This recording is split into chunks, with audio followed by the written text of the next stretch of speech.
एक खूबसूरत गांव में, जहां सब्ज खेतों और रंग बरंगे फूलों ने हर तरफ खूबसूरती बिखेरी हुई थी, एक छोटा सा लड़का रहता था जिसका नाम अली था।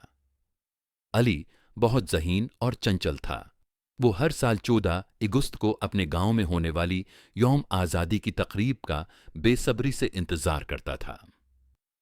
उस साल जब 14 अगस्त करीब आया, अली के स्कूल में एक खास तकरीब का ऐलान हुआ।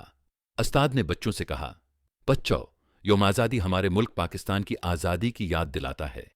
ये वो दिन है जब हमारे बुजुर्गों ने बहुत मेहनत और कुर्बानियों के बाद हमें आज़ाद मुल्क दिया।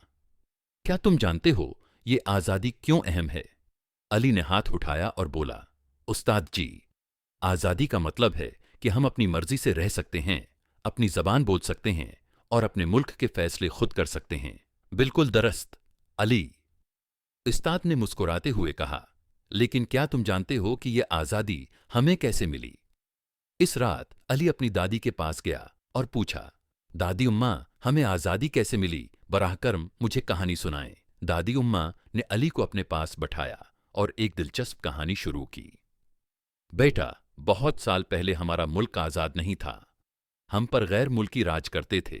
हमारे लोग अपनी मर्जी से कुछ नहीं कर सकते थे।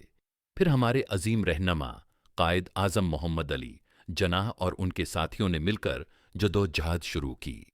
उन्होंने दिन रात मेहनत की, लोगों को इकट्ठा किया और बिलाखिर 14 अगस्त 1947 को हमारा प्यारा मुल्क पाकिस्तान आज़ाद हुआ। अली की आंखें चमक उठीं। दादी उम्मा, क्या हम वाकई आज़ाद हैं?